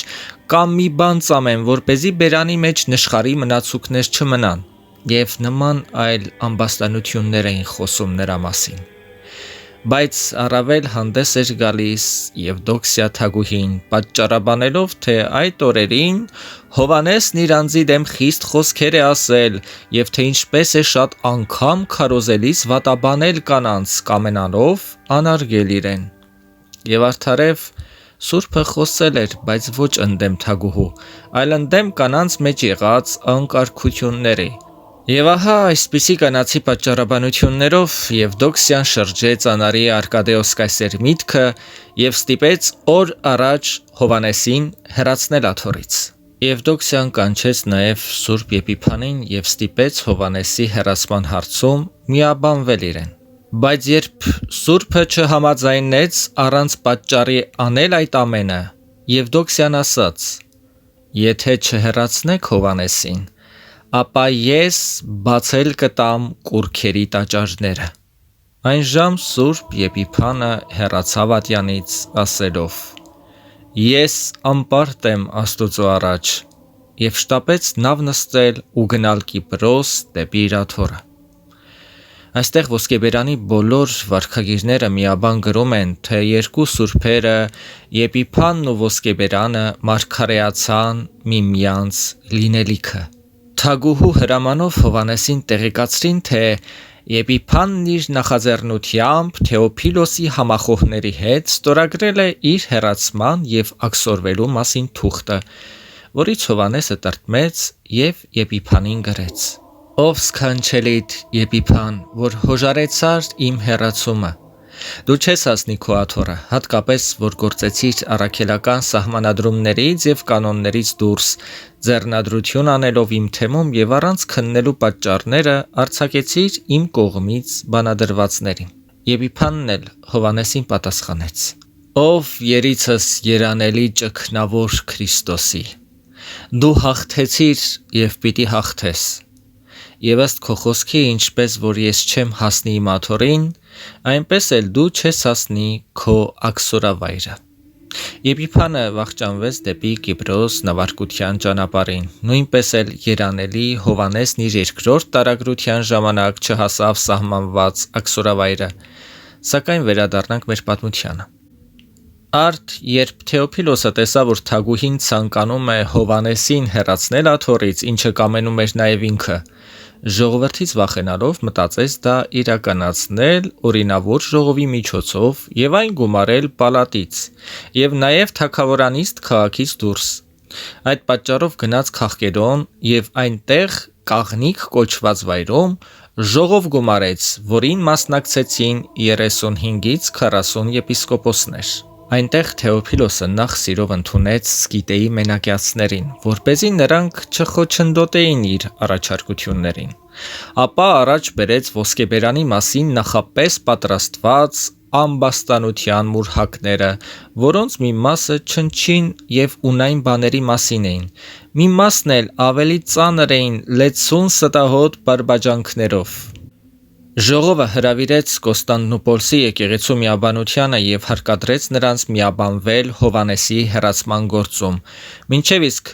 ով չհնազանդվեր կհեռացվեր ծառայությունից։ Ցավոք գտնվեցին քահանաներ, որոնք միաբանվեցին նրանց։ Նրանցից էին Արսակիոս ավագերեցը, որը հաջորդեց ոսկեբերանին, Ատտիկոս, Ելպիտիոս եւ Ակակիոս երեցները։ Կոստանդնուպոլսում հավաքվել էին նաև ոսկեբերանին համախոհ 40 եպիսկոպոսներ, որոնցից մեկը Պալադիոսն էր, որը պատմում է հետևյալը. «Մինչ նստած էինք հայրապետանոցում, գրում է նա, երանելի Հովանեսը լցված Աստուծո հոգով ասաց մեզ. աղոթեք ինձ համար, եղբայրներ, եւ եթե սիրում եք Քրիստոսին, ապա թող ոչ ոք իմ պատճառով չլքի իր եկեղեցին։ Ինչպես Պողոս Առաքյալն է ասում. եկել է իմ ժամանակը։ Կարծում եմ, որ պիտի թողնեմ տառապանքներով լի իմ կյանքը, որովհետև գիտեմ բանսարկուի դավաճանության մասին, որը չկարողացավ տանել իր դեմ ասված խոսքերիս ծանրությունը։ Իսկ եպիսկոպոսներն արտասուքներով համբուրում էին նրա սուրբ գլուխն ու շնորհալի ոսկեբերանը։ Նրանք չէին կարողանում տանել կատարվածի ծանրությունը, բայց քանի որ թագուհին բռնացել էր բոլորի վրա, մի մասը կամենում էր հեռանալ, մյուս մասն էլ տատանվում էր, ինչպես մեղուները փեթակում։ Հովանեսն ասաց. «Նստեք ձեր տեղերում եւ խնդրում եմ, դադարեք լաց լինելուց, մի ճմլեք իմ սիրտը, որովհետև իմ կյանքը Քրիստոս է, իսկ մեռնելը շահ, Հիշեցեք, որ միշտ ասում էի ձեզ, թե այս կյանքը մի ճանապարհ է, որի ուրախություններն ու տրտմությունները անցնում են միօրինակ։ Աշխարհը շահավետ վաճառական է։ Առնում ենք, վաճառում եւ հեռանում։ Միթե մենք ավելի լավն ենք, քան նահապետները, մարգարեները եւ առաքյալները, որ անմահ մնանք այստեղ։ Եվ երբ նրանք ասացին, թե մենք որփանում ենք քեզնից, իսկ եկեղեցին այրանում է, նա պատասխանեց. Քարոզչության պաշտոնն ինձնից չէ, որ սկիզբ է առել, եւ ոչ էլ ինձնով կդադարի։ Արդյոք Հեսուն չհաջորդեց Մովսեսին կամ Դավիթը Սամուելին, Բարուքը Երեմիային, Եղիսեն Եղիային, Տիմոթեոսը Տիտոսը եւ շատերը Պողոսին։ Այնժամ Բութանիայի եւ Ղյուսոս եպիսկոպոսն ասաց. Եթե պետք է մնանք եկեղեցում, ինչպես որ պատվիրում ես, ապա հարկ կլինի, որ մենք հաղորդվենք հակառակորդների հետ եւ ստորագրենք քո մասին ամբաստանության մուրհակը։ Սուրբ Հայրապետը պատասխանեց. Հաղորդվել կարող եք, որպեսզի չպարակտվի եկեղեցին, սակայն մի ստորագրեք, որովհետև ես չեմ տեսնում իմ կողմից արված չար գործեր, որոնց պատճառով արժանի լինեի հեռացվել աթոռից։ Այդ պահին Թեոփիլոսի երկու նորընծայ եպիսկոպոսները, Դիոսկորոսը եւ Պողոսը, մոտեցան եւ ոսկեբերանին հանձնեցին մի նամակ հետեւյալ բովանդակությամբ. Սուրբ ժողովը ստացել է ամբաստանությունների մուրհակը, որ լի է քո մասին բազմաթիվ մեղադրանքներով։ Արդ եկ եւ քեզ հետ բեր Սրապիոն եւ Տիգրիոս երեցներին ու Պողոս վերծանողին։ Ոսկեբերանին համախոհ եպիսկոպոսները պատասխանեցին. Ասացեք Թեոփիլոս եպիսկոպոսին, որ նա չխանգարի ու չպարակտի եկեղեցին։ Թող նա հիշի Նիկիայի կանոնները եւ թող նա ինքը չգա թագավորանիստ քաղաք ու մեզ չկանչի դաշտ, ինչպես Կայենը Հաբելին։ Մենք պետք է նախ իր դատը լսենք, որովհետև մեզ մոտ են նրա մասին ծանր մեղադրանքներով ամբաստանության մուրհակները։ Եվ բացի այդ, մենք, որ Աստուծո շնորհով հավաքվել ենք եկեղեցու խաղաղության համար, ավելի բազմաթիվ ենք, քան դուք։ Երանելի ոսկեբերանը ևս պատասխանեց գրելով. Ես կգամ ժողովին, եթե նախ դուրս հանեք իմ անձի հայտնի թշնամիներին, Թեոփիլոսին, Ակակիոսին, Անտիոքոսին եւ Սևերյանոսին։ Իսկ եթե նրանք պիտի ամբաստանեն ինձ, ապա ասացեք ինձ, ես պատրաստվեմ ընդդեմ ոսողների, թե ընդդեմ դատավորների։ Եվ արդ իմացեք, որ թեպետ հազարավոր մարդիկ ուղարկեք ինձ մոտ, ավել բան չեք լսի ինձնից։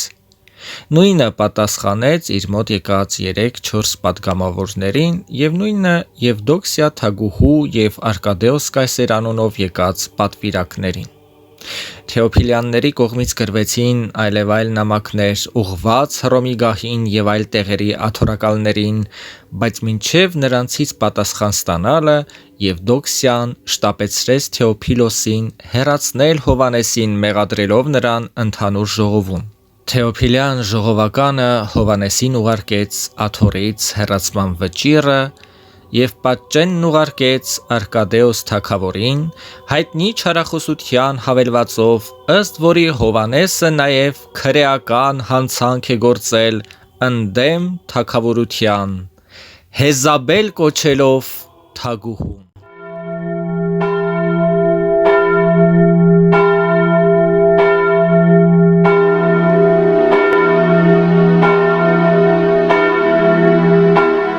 Բարի եւ խաղաղ երեկո ամենքես։ Ահա հասանք Սուրբ Հովհան ոսկեբերան հայրապետի վարքի վերջին մասին։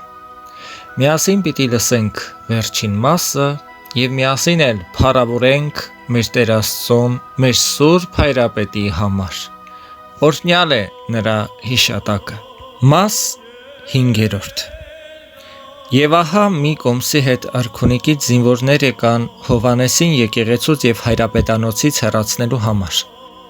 Նա հոժարությամբ կամեցավ գնալ նրանց հետ, որովհետև ականջին էին հասել թագուհու չար սպառնալիքները, թե եթե Հովանեսը մնա, ապա ես կբացեմ մեհյանները։ բայց ժողովուրդը երեկոյից իմանալով եղելությունը ողջ գիշեր հսկում էր եկեղեցու շուրջը, որպեսզի չտանեին Հայրապետին։ Իսկ երանելին առավոտյան քարոզի մեջ գովեց Արաքինի հոտի ջանքերն իր հովվի համար, որից հետո հորդորեց նրանց խաղաղվել եւ չխոչընդոտել իր հեռանալուն։ Քանզի, ասաց նա,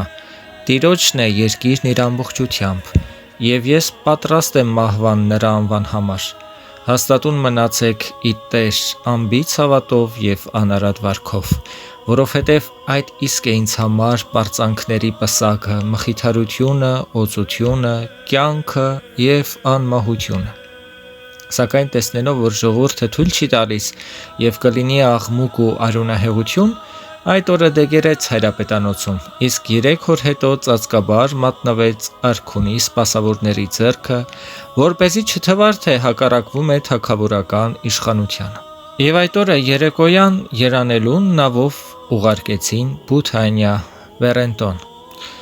ով կարող էր պատմել ժողովրդի բողոքի եւ ողբի, ինչպես նաեւ Թեոփիլյաններին ուղված անեծքների մասին։ Իսկ Թեոփիլյանները, որպես թե հաղթանակ տարած, եկան թագավորանիստ քաղաք, բոլորի մոտ չարախոսեցին Հովանեսից ու կամեցան Կոստանդնուպոլսի աթոռին կարգել ուրիշին, որից քաղաքը վրդովվեց։ Նաև համարձակվեցին ասել, թե Հովանեսը թեև ազատ լիներ բոլոր հանցանքներից, սակայն նա դատապարտելի է իր հպարտության պատճառով, որովհետև Տերը, որ թողություն է տալիս բոլոր մեղքերին, հակառակ է ամբարտավաններին։ Այն ժամ ժողովուրդը չհամբերելով հավաքվեց եկեղեցում եւ ապա դուրս վազելով բազմությամբ դիմեց արքունիք։ Նրանք բարձրաձայն աղաղակում էին գոչելով եւ բողոքելով ու պահանջում հետ բերել իրենց Սուրբ Հովանես Հայրապետին։ Թեոփիլոսն էլ արքունի զորականների միջոցով բռնությամբ գրավեց քաղաքի նշանավոր եկեղեցին եւ սրերով ու բրիչներով սկսեց հարվածել հավաքված ժողովրդին։ Արյունահեղություն եւ բռնության դեպքեր եղան, սակայն բովանդակ քաղաքի առաստված աղոթքի գոչյունը հաղթեց բռնությանը եւ անգամ Եվդոքսիա թագուհու սիրտը մեղմացավ հասարակության բողոքից։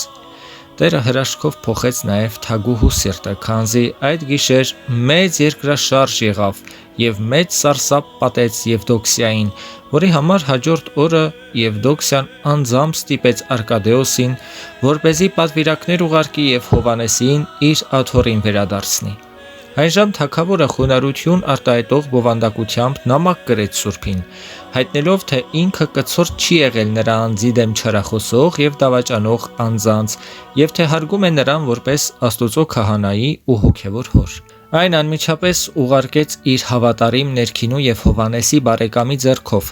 որպեսզի Սուրբ Հայրապետին վերադարձներ Աքսորավայրից։ Նամակ գրեց նաեւ Եվդոքսիա թագուհին, հայտնելով հետեւյալը. Մի համարիր, որ ես տեղյակ եմ եղել կատարված իրադարձություններին։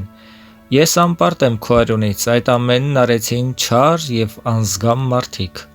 Իմ արտասուքներին վկայ Աստված, որին ընծայաբերություններ եմ անում։ Չեմ մոռանում նաեւ, որ իմ զավակները քո ձեռքով մկրտվեցին։ Այդ պատվիրակը եկավ Բութանիա Պրենետոն, որը գտնվում էր Նիկոմեդիայի դիմաց, սակայն Հովանեսը չկամեցավ վերադառնալ թագավորանիստ քաղաք, այլ դադար առավ մի գյուղում, մինչև որ ժողովի իրավացի քննությամբ հայտնի կդառնար իր անմեղությունը։ Բայց քանի որ պատվիրակները մեկը մյուսի հետևից շատացան, Սուրբ Հայրապետը հարկադրված մի քանի օր հետո Կոստանդնուպոլիս գնաց։ Երբ մտավ թագուհու կալվածքը, սպասեց, որ եպիսկոպոսները նախ արդարացնեն իրեն եւ ապա եկեղեցի մտնի։ Իսկ ժողովուրդն այս իմանալով վերստին բորբոքվեց ընդդեմ եպիսկոպոսների, որի պատճառով ոսկեբերանը եկեղեցի մտավ։ Խույս տալով Հովանեսի հակառակորդները, որ կային եպիսկոպոսների եւ քահանաների մեջ, փախան, իսկ Թեոփիլոսն ինքը բոլորից առաջ էր աճապարելով փախել դեպի ասիական կողմերը։ Երանելի Հովանեսը եկեղեցի մտնելուն պես մխիթարական մի քանի խոսք ասաց ժողովրդին, իսկ հաջորդ օրը մատուցելով իր ոսկե բուխ վարդապետությունը,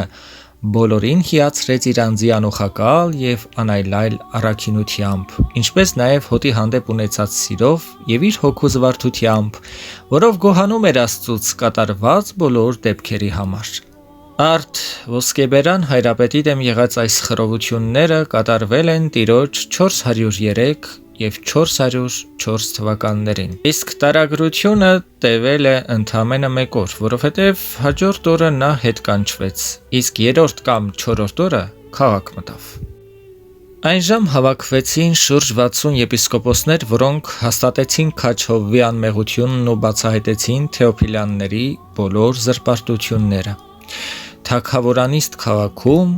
միառժամանակ խաղաղություն տիրեց։ Սակայն 2 ամիս անց Եվդոքսիա թագուհու մեջ չարի դրդմամբ դարձյալ թշնամություն բորբոքվեց ընդդեմ ոսկեբերան հայրապետի,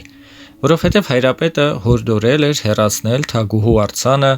Սուրբ Սոփիա եկեղեցու դիմաց գտնվող հրապարակից, որտեղ հեթանոսական հանդիսություններ էին լինում։ Այս բանից հետո թագուհին ըմբոստացավ և սկսեց չարանալ Հովհաննեսի դեմ։ Հովհաննեսն իր քարոզներում իրեն հատուկ համարձակախոսությամբ ազդու խոսքեր էր ասում, կշտամբելով մեծ և փոքր անիրավությունները, իսկ Եվդոքսիան համարում էր, որ նա իր բոլոր խոսքերով իրեն է խոցում։ Ոսկեբերանն այդ օրերին իր ջառի մեջ գրեց. «Հերովդիադան դարձյալ մոլեգնում է, դարձյալ խռովում, դարձյալ կաքավում և դարձյալ կամենում է Հովհաննեսի գլուխը սկուտեղի վրա առնել»։ Ի նկատի ունենալով Սուրբ Հովհաննես Մկրտչի պատմությունը։ Ոսկեբերանի հակառակորդները իմանալով, որ թագուհին մեծ ցասումով է լցված նրա դեմ, իսկույն գրեցին Թեոփիլոսին, որ դարձյալ անձամբ գա կամ էլ ուղարկի յուրայիններից մեկին Հովհաննեսին աթոռից դարձյալ հեռացնելու համար, բայց նա վախեցավ ու չեկավ, այլ միայն ուղարկեց իր 3 եպիսկոպոսներին։ Եկան նաև այլ առաջնորդներ ասորիներից, պոնտացիներից, փյուրգացիներից և կապադովկիացիներից։ Արկադեոսին թվում էր, թե նրանք պիտի ձայն տային ոսկեբերանի համար, իսկ Եվդոքսիան ընդդեմ նրա։ Եվ ահա նրանց մեջ պառակտություն ընկավ, որովհետև եկողներից ոմանք հաղորդվեցին ոսկեբերանի հետ, ոմանք էլ իրենց հեռու պահեցին նրա հետ հաղորդակցությունից, ամբողջովին հետ պահելով նաև թագավորին, որպեսզի նա եկեղեցում չմասնակցի տիրոջ հրաշափառ ծննդյան տոնակատարությանը։ Եվ ժողովում նորանոր մեղքեր բարդեցին երանելու դեմ, հայտարարելով, թե նրա վերադարձն անօրեն է։ Այդպես համոզեցին նաև թագավորին և մինչև անգամ պատվիրակներ ուղարկեցին, որ գնան Հովհաննեսի մոտ ու եկեղեցուց հեռացնեն նրան։ Այնժամ Հովհաննեսը նրանց պատասխանեց. «Ես այս եկեղեցին ստացել եմ Փրկիչ Աստծուց, որպեսզի հոգ տանեմ ժողովրդի փրկության համար։ Ես չեմ կարող այն թողնել։ Բայց եթե այդ է քո կամքը, արտաքսիր ինձ բռնությամբ, քանի որ այս քաղաքը քո իշխանության տակ է, և թող քո իշխանությունն ինձ անմեղադրելի դարձնի իմ կարգը թողնելուս համար»։ Այնժամ եկան արքունի դռնից և նրան եկեղեցուց հայրապետանոց տարան։ Իսկ Զատկի ճրագալույցին, երբ ոսկեբերանը եկեղեցու միաբանության և ժողովրդի խնդրանքով եկեղեցի մտավ, արքունի զորքը վրա հասավ, հարվածեց ու տաճարից ցրիվ տվեց ժողովրդին քահանաներով հանդերձ։ Երեկոյան ժողովուրդը փախավ դեպի ընդարձակ մկրտարանը, սակայն գիշերվա մեծ զորականները եկան և այնտեղից էլ հեռացրին նրանց։ Նույն օրինակով Զատկի օրը զինվորները հալածեցին ժողովրդին օրակնունք բազմությանը և մինչև անգամ բանտարկեցին։ Իսկ Պենտեկոստեից հետո տիրոջ 404 թվականի հունիսի 20-ին Պատրիկոս անունով արքունի նոտարը Արկադեոս կայսեր հրամանով եկավ Սուրբ Հայրապետի մոտ և ասաց. «Ակակիոս, Անտիոքոս, Սևերիանոս և Կյուրինոս եպիսկոպոսներն ասացին, որ թող մեր գլխին լինի Հովհաննեսին հեռացնելը։ Արդ Աստծուց քեզ հանձնարարված է, որ դու հեռանաս եկեղեցուց և այս քաղաքից»։ Լսելով արքայի այս պատգամը, երանելի հայրապետը գոհացավ Աստծուց, ողջույն տվեց եպիսկոպոսներին և քահանաներին ու արտասուքներով հրաժեշտ տվեց։ Արքունիքից եկած մարդիկ անմիջապես վերցրին նրան, իր ընկերների հետ շղթայակապ դրեցին մի նավի մեջ և պատվիրեցին տանել Բութանիայի Նիկիա քաղաքը և այնտեղից էլ որոշված աքսորավայրը, որպեսզի ժողովուրդն անգամ նրա վերադարձի հույսը չունենա։ Եվ ի նշան Աստուծո ցասման հանկարծակի բոց ելավ այն աթոռից, որտեղ նստում էր Սուրբ Հայրապետը, և ի վրեժխնդրություն Աստուծո խոսքի ճշմարիտ քարոզչի, որի հարգը չճանաչեցին, այրեց եկեղեցին եւ անցնելով օդի միջով բռնեց ծերակույտի ապարանքն ու 3 ժամվա մեջ փոշիացրեց։ Բայց զարմանալին այն է, որ երբ ոսկեբերանը հասավ Բութանիա, արդեն տարածվել էր թագավորանիստ քաղաքի հրդեհի լուրը, որի պատճառը որպես թե ինքը եւ իր հետ եղող ընկերներն էին։ Զորականները սպառնացին Սուրբին, իսկ նրա ընկերներին կապված հետ վերադարձրին Կոստանդնուպոլսում դատվելու համար, սակայն այնտեղ նրանց անպարտ ճանաչելով ազատ արձակեցին։ Իսկ զինվորները գիշեր-ցերեկ առաջ շարժվելով ոսկեբերանին տանում էին որոշված հեռավոր վայրը, փոքր հայքի Կոկիսոն քաղաքը։ Սուրբ հայրապետ Նաքսորի ճանապարհը գնում էր ուրախությամբ եւ ուր որ իջևանում էր, չէր դադարում քարոզել Աստուծո խոսքը եւ զորավոր նամակներ էր գրում, որը հայտնի էր դարձնում նրա սքանչելի համբերությունը եւ կատարյալ ներողամտությունը իր բոլոր տառապանքներում։ Գրեց նաև մխիթարական խոսքեր ուղված այն եպիսկոպոսներին ու քահանաներին, ովքեր Կոստանդնուպոլսում բանտարկվել էին իր պատճառով։ Իր թղթերում նա պատմում է երկար 70 օր տևած ճանապարհին իր կրած տառապանքների մասին։ Նիկիայից անցավ գաղատացիների եւ կապադովկիացիների երկրներով, որի ընթացքում հիվանդացավ եւ տենդի մեջ այրվելով հազիվ Կեսարիա հասավ։ Այնտեղ կարճ ժամանակ դադար առավ, գրեց շատ այլ թղթեր իր տեսակ նեղությունների ու հոգու անպատմելի մխիթարությունների մասին։ Եվ երբ հասավ Կոկիսոն, ազատվել էր տենդից ու բոլոր տառապանքներից, ինչպես նաև բարբարոսների երկյուղից։ Քանզի Կեսարիայից մինչև Կոկիսոն ընկած ճանապարհին մեծ երկյուղ կար իսավրացիներից։ Եվ նա իր խոսքերի շարքին միահյուսեց նաև այս խոսքերը. Փառք Աստուծո ամեն բանի համար։ Ես չեմ դադարելու կրկնել այս խոսքերը այն ամենի պատճառով, ինչ կատարվեց ինձ հետ։ Ահա այստեղից էլ վերցրվել է եկեղեցու այս մաղթանքը. Փառք քեզ Տեր, փառք քեզ, հաղագս ամենայնի Տեր, փառք քեզ։ Բարեկամներից ոմանք այցելում էին նրան եւ ցանկանում էին միջնորդել նրա պահապաններին, որպեսզի այդ անշուք եւ աղքատ ավանից նրան տեղափոխեն առավել բարվոք տեղ։ Բայց Սուրբը ցանկանում էր մնալ, հատկապես որ տեղի հայ բնակիչներն ու եպիսկոպոսը մեծ սիրով էին կապվել իր հետ։ Սուրբ Լուսավորչի Պարթևական ցեղից հայոց Դիոսկորոս վարդապետը եւ եպիսկոպոսը եւս սիրելի ու մտերիմ էր դարձել Սուրբին։ Նրա եւ ժողովրդի խնդրանքով ոսկեբերանը ի պատիվ հայաստանյաց Սուրբ Գրիգոր Լուսավորչի 1-2 անգամ ճառասած եւ նրա տոնի օրը ուրախացրեց նրա զավակներին։ 405 թվականի ձմռանը Երանելին հիվանդացավ, իսկ գարնան սկզբին, երբ արդեն առողջացել էր, սկսեց դարձյալ գրել ու քարոզել Աստծո խոսքը։ Պալադիոսը գրում է. 1 տարի եւ 4 ամիս մնալով Կոկիսոնում Երանելի Հովանեսը կերակրեց շատ հայերի, սակայն ոչ այնքան հացով, որքան խոսքով։ Երբ Հովանես հայրապետի թշնամիներն իմացան, որ նա առողջացել է եւ հանգիստ գտել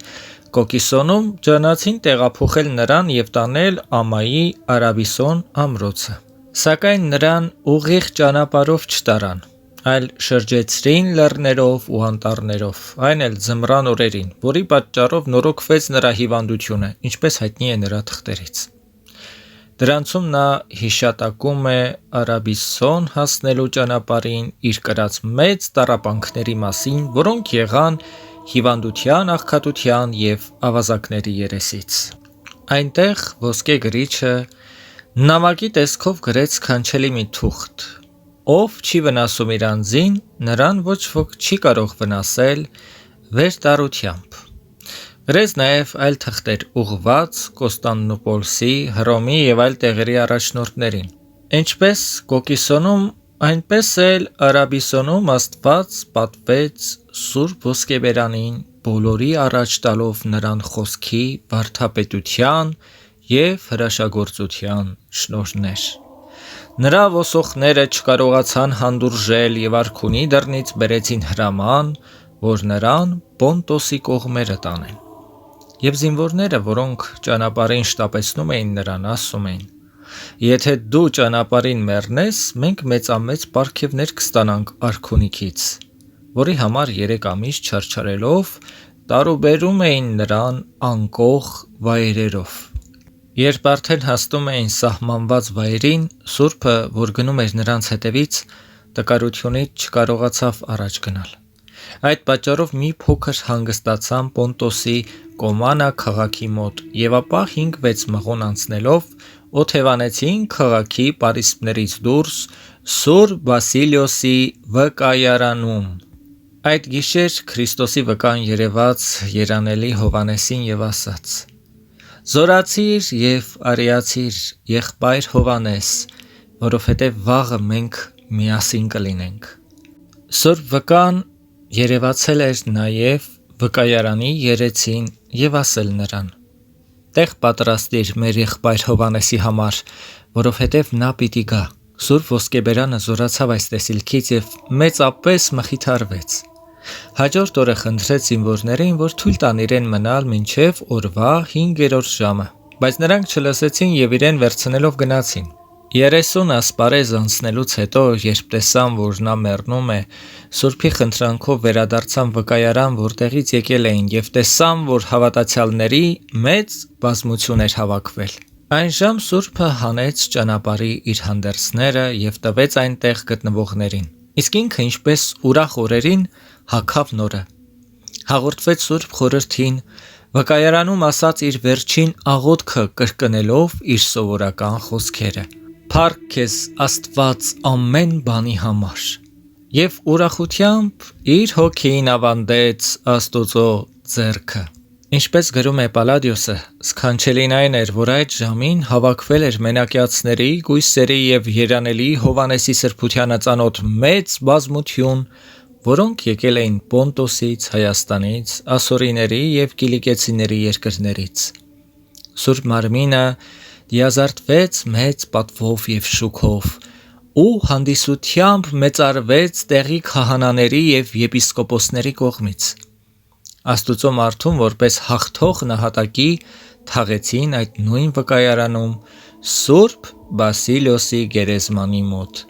Նրա վախճանը եղավ 407 թվականին, շուրջ 6-ամյա հայրապետությունից և եռամյա տարագրությունից հետո, մոտավորապես 70 տարեկան հասակում։ Թե նրա կենդանության և թե մահից հետո Աստված շատ հրաշքներ գործեց ոսկեբերանի միջոցով, սակայն անդրադառնանք տեսիլքներին և հայտնություններին, որոնք Սուրբ Նեղոսը լսել է իր վարդապետի բերանից և հիշատակել Անաստաս եպիսկոպոսին ուղղված թղթում, գրելով. «Սքանչելի Հովհաննես քահանան